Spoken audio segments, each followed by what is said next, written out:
The official Palworld TCG is only a 2-player game, but so was Magic the Gathering when it dropped. And what happens when you have 3 or 4 people who all want to play at the same time? Somebody has to sit out there watching everyone else have fun, or you have to keep rotating people in and out, and that sucks. So I decided to fix it. I took just a little bit of inspiration from Commander and Magic the Gathering and created a 4-player Palworld TCG format with bigger decks, more life, singleton card limits, and one lucky pal that acts as the leader of your deck. I'm going to call it Alpha Clash.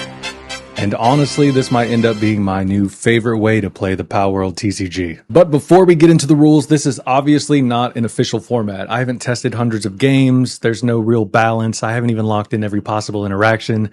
This is just version 0.1. So the entire point of this video is just to show you the idea, explain the first set of rules, and hopefully get enough people trying it that we can actually figure out what needs to change with playtesting. The Palworld TCG is still pretty much brand new, which makes this the perfect time to experiment with some dumb ideas. And this one might actually be pretty good. In a normal game of Palworld, each player has a 50-card deck and a 10-card soul pile and 10 life. But for Alpha Clash, we're going to increase everything.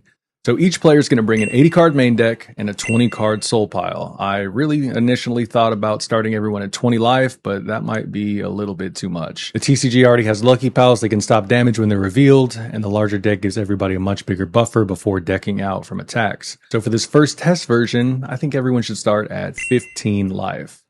That should make the game longer and regular than Palworld without turning it into a 6-hour hostage situation like some Commander games. You draw 6 cards for your opening hand instead of 5, and everybody gets 1 free mulligan. The first player is chosen randomly, of course, and turns move clockwise. Everyone's going to start with 0 souls in play.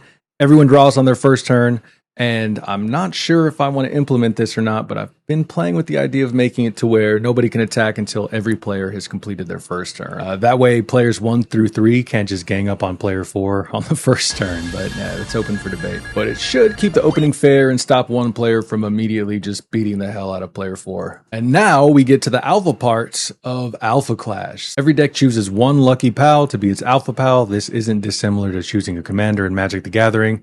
Your alpha pal is going to start face up outside your deck in what I'm going to call the alpha zone. So for my first deck, I'm going to use Grisbolt, the Rumbling Tank. You can deploy your alpha pal from the alpha zone by paying its normal soul costs, and if it would leave your base for any reason, you can just return it to the alpha zone instead. But every time you deploy it again, it's going to cost 2 additional souls. So if Grisbolt initially costs 7, the first time I deploy it, it's going to cost 7. The second time, it's going to cost 9.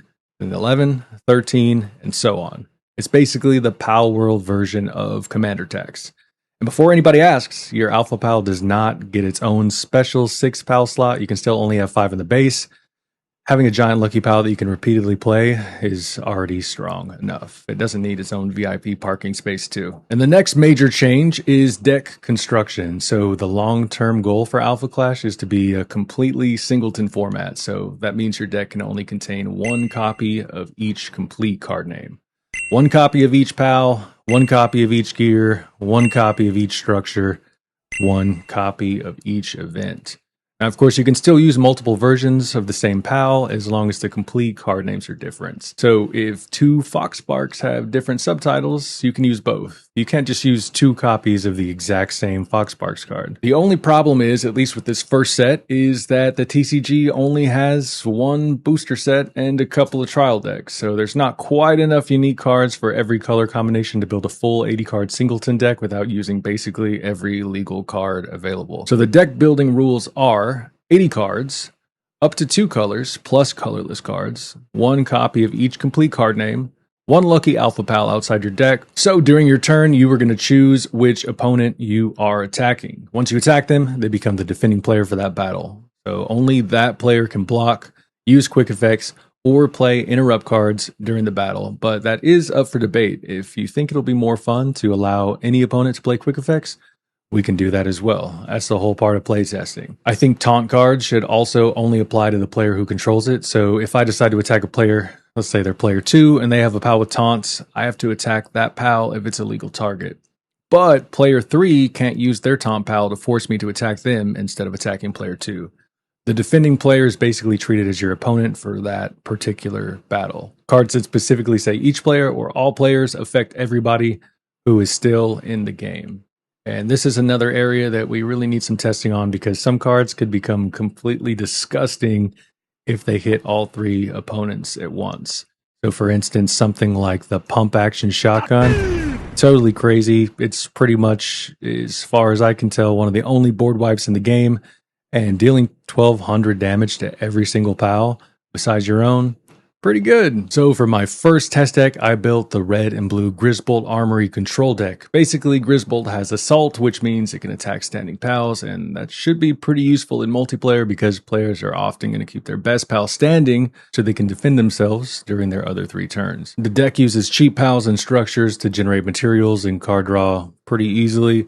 Then it uses gears and direct damage to weaken the enemy pals before Grisbolt rolls in and finishes them off. So cards like Makeshift Handgun, Weapon Workbench, Ignis Breath, and Single Shot Rifle help control the board. Grappling Gun gives Grisbolt additional power and vigilance, letting it attack and then stand back up before the end of my turn, which is a pretty big deal when there's 3 different people that might attack me before I get another turn. The deck also has a good structure package with cards like Stone Pit, Primitive Furnace, Antique Mirror, Weapon Workbench, and so on. Reptile Chris can also help find and deploy structures, while Mamorez Chris gets stronger based on how many structures you control. The basic goal is just to build a strong base, protect Grisbolt, and slowly remove everybody else's best pals. Then, once the table is weak, you can start attacking players directly with a giant Grisbolt that can deal 4 or 5 life in a single hit, depending on what it's equipped with. I decided not to add alpha damage yet, which would be synonymous with commander damage in Magic. A player can lose after taking 21 combat damage from the same commander in Magic the Gathering, but since Palworld already has life damage, deck destruction from every attack, blocking, and also lucky pal damage negation, adding another damage tracker right now kind of feels unnecessary. If games somehow become impossible to finish, we can test alpha damage later, especially if some life gain archetypes come out. But I would rather start simple and add rules where they're actually needed. When a player reaches 0 life or runs out of cards in their main deck, they lose. All cards they own are considered removed from the game, and any effects they control end, and the remaining players keep going. The last player standing wins. It is pretty simple. So in a nutshell, here are the complete Alpha Crash version 0.1 rules. You got 4 players, 80 card main decks, 20 card soul piles, 15 starting life, 6 opening card hands, 1 free redraw, up to 2 colors plus colorless, maybe more in the future, 1 copy of each card name, 1 lucky Alpha Pal outside of your deck, and your Alpha Pal costs 2 additional souls every time you replay it. And that is it. At least until somebody finds a completely broken combination and ruins the game for everybody, as is common with most TCGs. But this is where I need your help as the viewer. I want people to actually try this. So build a deck with whatever cards you currently own, grab 3 friends, if you have any, and see what happens. Maybe 15 life is too low. Maybe it needs to be 20. Maybe an 80 card deck is too inconsistent, at least at the way the game sits now with only 1 pack out. Maybe Grisbolt is about to become the Palworld version of Atraxa and make everybody at the table hate me. But we're not going to know until people start actually playing the games. So leave a comment with the lucky pal you would choose as your Alpha Pal. I'm actually pretty interested to see what everybody comes up with. If enough people are interested, maybe we could get a 4-player game together, record that on Discord, and actually update the rules as we start testing. The official 2-player game is already pretty fun as far as TCG goes. Love the mechanics, love the pacing, but sitting around a table with 4 people talking trash, making deals, and sending a giant Grisbolt across the table at somebody's face sounds even better. So subscribe if you want to follow the development of Alpha Clash. Hopefully the community can improve upon the 0.1 release.